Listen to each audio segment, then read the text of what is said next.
আজকের ভিডিওতে আমরা উত্তল দর্পণ এবং অবতল দর্পণের ব্যবহার সম্পর্কে জানব।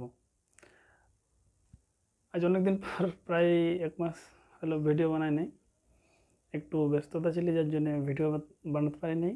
তো দেখা যাক এই ভিডিওতে আমরা কী কী শিখতে পাচ্ছি। দেখো, এই ভিডিওতে আমরা জানব উত্তল দর্পণ এবং অবতল দর্পণের ব্যবহার। আমরা আগের ভিডিওগুলোতে জেনেছি যে উত্তল দর্পণ এবং অবতল দর্পণ দ্বারা গঠিত প্রতিবিম্ব এবং কোনখানে বস্তু রাখলে সেই বস্তুটার প্রতিবিম্ব কোথায় গঠিত আছে, এই জিনিসটাকে কাজে লাগাই আমরা তাদের ব্যবহারগুলোকেও কোথায় কী ব্যবহার করবে সেটা বুঝতে পেরেছি। তো দেখো, অবতল দর্পণের ব্যবহার। অবতল দর্পণ আমরা কোথায় কোথায় ব্যবহার করি ন, এক নম্বরে বলেছি যে গাড়ির হেডলাইটে আমাদের অবতল দর্পণ ব্যবহার করা হয়, দন্ত চিকিৎসায় আমাদের অবতল দর্পণ ব্যবহার করা হয়, দাড়ি কামানোর কাজে আমাদের অবতল দর্পণ ব্যবহার করা হয়, টর্চ এবং সার্চ লাইটে অবতল দর্পণ ব্যবহার করা হয়। তারপর আছে আমাদের সৌরচুল্লিতে তাপ উৎপাদনে আমাদের অবতল দর্পণ ব্যবহার করা হয়। এইগুলোর মধ্যে কয়েকটা খুব ইম্পর্ট্যান্ট বটে, যেমন এটা খুব ইম্পর্ট্যান্ট বটে, এটা খুব ইম্পর্ট্যান্ট আর এটা খুব ইম্পর্ট্যান্ট, ঠিক আছে। তো এগুলো তোমাদের পরীক্ষায় অনেকবার কোয়েশ্চেন এসেছে। একবার মাধ্যমিকে 2017তে কোয়েশ্চেন এসেছিল যে গাড়ির হেডলাইটে কী ধরনের দর্পণ ব্যবহার করা হয় ও কেন। তাহলে চলো এটার অ্যান্সার আমরা দেখি কি হবে কার। তাহলে গাড়ির হেডলাইটে কী দর্পণ ব্যবহার করা হয়, তাহলে গাড়ির হেডলাইটে কী দর্পণ ব্যবহার করা হয় না, অবতল দর্পণ। তাহলে অবতল দর্পণ ভালো ব্যবহার করা হয়, কিন্তু কেন ব্যবহার করা হয় সেটা কিন্তু জানতে হবে। দেখো, অবতল দর্পণ ব্যবহার করি এই জন্যেই যে আমরা জানি যে কোনো একটা দর্পণের ফোকাসে যদি আমাদের একটা বস্তু থাকে, তাহলে সেই বস্তু থেকে যে আলো উৎপন্ন হয়, তাহলে সেই আলোগুলোকে আমাদের দর্পণটা অবতল দর্পণ কী করে না, প্রধান অক্ষের সমান্তরালে সেগুলোকে নির্গত করে দেয়। ঘটনাটা এরকম ঘটে, মনে করো এইটা আমাদের গাড়ির হেডলাইটটা, তাহলে এই গাড়ির হেডলাইটে এইটা একটা অবতল দর্পণটা, তাহলে সেই অবতল দর্পণের ফোকাস বিন্দু হচ্ছে এটা। তো সেই ফোকাস বিন্দুতে একটা লাইট রাখা হয়, ঠিক আছে। তোমরা যদি দেখো যে গাড়িতে আছে, তাহলে সেই মোটরসাইকেল বা যে কোনো গাড়ির যে কী বলবো, যে হেডলাইট আছে, তো তাহলে সেই হেডলাইটের ফোকাসে একটা লাইট লেখা থাকে। দেখো এখানে লেখা আছে যে এই লাইটটা কি করে না, ওই লাইটের বাতিটা দর্পণের ফোকাসে রাখা হয়। ফোকাস সেখানে রাখে কারণ ফোকাস থেকে দেখো লেখা আছে যে ফলে বাতি থেকে নির্গত আলোক রশ্মি না অবতল দর্পণের প্রতিফলিত হয়ে না সমান্তরাল রশ্মিগুচ্ছে পরিণত হয়।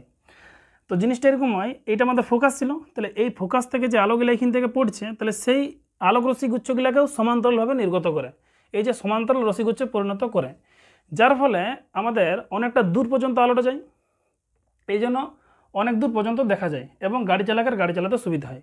এই জন্যে অবতল দর্পণ ব্যবহার করা হয়। পাতি কথায় কী বলবো, যে ওই দর্পণটার ফোকাস বিন্দুতে একটা লাইট থাকে, তাহলে যখন লাইটটা জ্বালা হয় তো সেই লাইটটা দর্পণটায় পড়ে এবং দর্পণে পড়ার পর কী বলবো, যে সমান্তরালভাবে সেই আলোক রশ্মিগুলোকে প্রতিফলিত করে দেয়, যার জন্য অনেকটা দূর পর্যন্ত যায়। তাহলে এই জন্য আমরা গাড়ির হেডলাইটে কী দর্পণ ব্যবহার করি না, অবতল দর্পণ। কেন ব্যবহার করি, কারণটা এইটাই যে ওই হেডলাইটের ফোকাস বিন্দুতে একটা যদি লাইট রাখা হয়, তাহলে সেই লাইটটা দর্পণে যখন পড়বে, প্রতিফলিত হওয়ার পর সেই রশ্মিগুচ্ছগুলোকে সমান্তরালভাবে অনেক দূর পর্যন্ত এই অবতল দর্পণ প্রতিফলিত করবে, এই যে যার জন্য আমাদের গাড়ি চালাতে সুবিধা হয়। তাহলে এটা বোঝা গেল আশা করি। তাহলে গাড়ির হেডলাইটে যদি বলে কোন দর্পণ ব্যবহার করব, লিখতে পারবো অবতল দর্পণ। কেনে না, কারণ হচ্ছে এইটা। এরপর আরেকটা ইম্পর্টেন্ট কোয়েশ্চেন হলো যে দাড়ি কামানোর কাজে কোন দর্পণ ব্যবহার করা হয়। তাহলে আমরা বলতে পারি যে দাড়ি কামানোর কাজে আমাদের অবতল দর্পণ ব্যবহার করা হয়। কেন ব্যবহার করা হয়, কারণটা হচ্ছে এইটা। দেখো, আমাদের যে উত্তল দর্পণের যে লাস্ট কেসটা মনে আছে, যে যখন একটা বস্তুকে আমি ফোকাস আর মেরুর মাঝখানে রেখেছিলি, তখন সেই বস্তুটার প্রতিবিম্ব দর্পণের পেছনে একটা অসৎবিম্ব গঠন হয়েছিল তো। তাহলে আর এই অসৎবিম্বটার কী কী বৈশিষ্ট্য ছিল প্রতিবিম্বটার, প্রথমত এই প্রতিবিম্বটা অসৎ ছিল, আর অসৎ ছিল সমশীর্ষ ছিল, আর বস্তুর তুলনায় আকারে বড় ছিল। তাহলে ডাক্তাররা যে দন্ত চিকিৎসায় যে দেখবে একটা দর্পণ ব্যবহার করা হয়, একটা কী বলবো, আয়না টাইপের ছোটো মোটো, এরকম একটা ডান্ঠির মতন থাকে আর এখানে একটা আয়না থাকে, তো সেই আয়নাটা হচ্ছে আমাদের অবতল দর্পণ। তো এখানে কেন ব্যবহার করা হয়, কারণটা এইটাই যে যখন দাঁতের ভিতরে কোনো কিছু হয়, মানে কোনো কিছু খারাপ হয়, তাহলে ডাক্তারগুলা সঠিকভাবে দেখতে পারে যে কোন জায়গাটার কী হয়েছে আর কি না হয়েছে, তবে তো ঠিকঠাকভাবে ওষুধ পানি দেবে। তো তার জন্যে আমরা দন্ত চিকিৎসায় কী দর্পণ ব্যবহার করি না অবতল দর্পণ। তাহলে যদি তোমাদের কোয়েশ্চানে আসে যে দন্ত চিকিৎসায় চিকিৎসকরা কোন দর্পণ ব্যবহার করে এবং কেন, তাহলে বলবো অবতল দর্পণ। কেন ব্যবহার করা হয়? কারণ কোনো একটা বস্তুকে অবতল দর্পণের কোনো একটা বস্তুকে যদি ফোকাস এবং মেরুর মাঝখানে রাখা হয়, তাহলে সেই বস্তুটার প্রতিবিম্ব কী কী বৈশিষ্ট্য প্রকৃতির হয় বলবো সমশীর্ষ। এই যে সমশীর্ষ হয়েছিল অসৎ হয় এবং বস্তুর তুলনায় আকারে বড় হয়, ফলে ডাক্তারের দাঁতের ভিতরে যে সমস্ত জায়গাটা ভালোভাবে দেখতে পারে এবং তার চিকিৎসা করতে সুবিধা হয়, যার দরুন অবতল দর্পণে আমাদের এই দাড়ি কামানোর কাজে অবতল দর্পণ ব্যবহার করা হয়। এরপরে জানবো উত্তল দর্পণের ব্যবহার।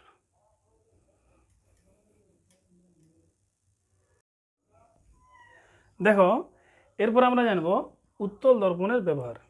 ঠিক আছে, তাহলে উত্তল দর্পণ কোথায় ব্যবহার করা হয়? দেখো, আমরা যে গাড়ি চালাই, তো যখন গাড়ি চালাই দেখবে ডান দিকে একটা বাঁ দিকে দুটা আয়না দেওয়া থাকে, যাতে আমরা পেছনের দৃশ্যটা দেখতে পারি সেই আয়নার মধ্যে। ঠিক আছে, তো সেটাকে বলে ভিউ ফাইন্ডার। তো তোমাদের কোয়েশ্চেন আছে, আগে দেখো যে উত্তল দর্পণের ব্যবহার কোথায়, মানে কোথায় কোথায় ব্যবহার করি। তো গাড়ির ভিউ ফাইন্ডারে, তাহলে ওই যে দর্পণটা থাকে, তাহলে সেটা কোন দর্পণ থাকে না উত্তল দর্পণ থাকে। তাহলে একটা কথা মনে রাখবে যে গাড়ির ভিউ ফাইন্ডারে কোন দর্পণ ব্যবহার করা হয় না উত্তল দর্পণ। এবার কোয়েশ্চেনটা হয় যে গাড়ির ভিউ ফাইন্ডারে উত্তল দর্পণ ব্যবহার করা হয় না কেন, তো এটা 2 নম্বরের কোয়েশ্চেন হয়। ঠিক আছে, তাহলে বলবে যে কোন দর্পণ ব্যবহার করা হয়, বলবে উত্তল দর্পণ। কেন ব্যবহার করা হয়, কারণটা আছে এইটা। দেখো বুঝাবার জিনিসটা আমি যেটা বলছি, আমরা জানি যে কোন একটা উত্তল দর্পণের সামনে যে কোনো দূরত্বে অবস্থিত কোন একটা বস্তুর প্রতিবিম্ব কোথায় গঠিত হয়, কোথায় গঠিত ম্যাটার করে নাই, সেই প্রতিবিম্বটা কেমন গঠিত হয়। দেখো, যে কোনো দূরত্বে আমি এই উত্তল দর্পণের সামনে রাখি না কেন, বস্তুটার প্রতিবিম্ব সেই ক্ষুদ্রাকৃতি হবে এবং অসৎ হবে। দেখো, তাহলে এই প্রতিবিম্বটা কেমন আছে, অসৎ হয়েছে, সমশীর্ষ হয়েছে, অতি ক্ষুদ্র হয়েছে।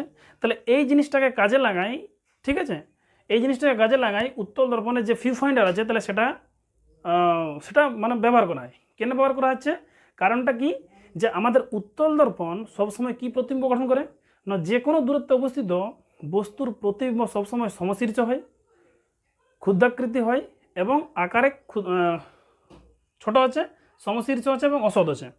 তাহলে এই ফর্মুলাটাকে কাজে লাগাই। হ্যাঁ, দেখো যে উত্তল দর্পণ তার সামনে থাকা যে কোনো বস্তুর প্রতিবিম্ব কি গঠন করে না অসৎ, সমশীর্ষ ও ক্ষুদ্রাকৃতি হয়। ঠিক আছে, এরপরে কি বলছে যে ফলে কোনো গাড়ি চালক তার পিছনে থাকা না যে কোনো গাড়ি বা বস্তু বা ব্যক্তির ক্ষুদ্রাকৃতি প্রতিবিম্ব দেখতে পায়। এবার তোমরা এই জিনিসটা ভাবো যে পেছনের দৃশ্যটা অনেকটা বড়, এবারে সেই বড় দৃশ্যটা আমি চাইবো যে একটা ছোট জায়গার মধ্যে দেখতে, এবার তুমি ঘাটে একটা বড় আয়না লটকায় বলবে, তো সেটা করা যাবে না। তো তার জন্যে কী করে না গাড়ির যে ভিউ ফাইন্ডার, তাহলে সেটা উত্তল দর্পণ ব্যবহার করা হয়।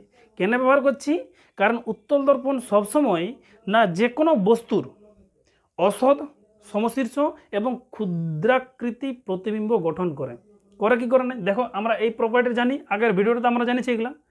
তো এই প্রপার্টিটাকে কাজে লাগাই উত্তল দর্পণে, গাড়ির ভিউ ফাইন্ডারে উত্তল দর্পণ ব্যবহার করা হয়। বুঝতে পেরেছো? তাহলে পরীক্ষার সময় কী লিখবে যে উত্তল দর্পণ কেন ব্যবহার করা হয়, কারণটা কি না উত্তল দর্পণ আমাদের কি করে না যে কোনো দূরত্বে অবস্থিত বস্তুর প্রতিবিম্ব কোথায় গঠন করে না দর্পণটার পেছনটায়। আর প্রতিবিম্বটা কেমন প্রকৃতির হয় না অসৎ, সমশীর্ষ এবং ক্ষুদ্রাকৃতি, যার ফলে গাড়ি চালক অনেকটা পেছনের জায়গা না সেই ক্ষুদ্র জায়গার মধ্যে দেখতে পায়, ফলে গাড়ি চালাতে সুবিধা হয়।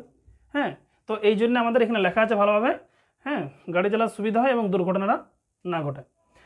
এটা হলো একটা ব্যাপার, এটা মনে রাখবে। আরেকটা হচ্ছে কি যে স্ট্রিট ল্যাম্পের প্রতিফলক তল হিসাবে উত্তল দর্পণ ব্যবহার করা হয়। এটা খুব ইম্পর্টেন্ট কোয়েশ্চেন আছে কি যে স্ট্রিট ল্যাম্পের প্রতিফলক তল হিসাবে কোন দর্পণ ব্যবহার করা হয়, তাহলে বলবো উত্তল দর্পণ। বুঝতে পারলেন? তাহলে এই হলো আমাদের উত্তল দর্পণ এবং অবতল দর্পণের ব্যবহার। এইখান থেকে কিন্তু যে কোনো একটা কোয়েশ্চেন আসতে পারে, 1 নম্বরে হতে পারে, 2 নম্বরে হতে পারে।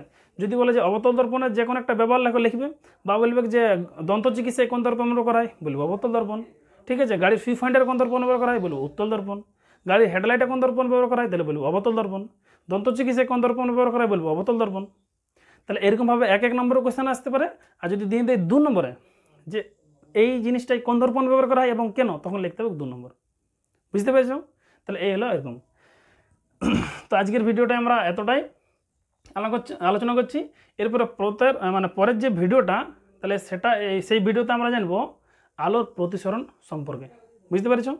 তাহলে আজকে এতটাই।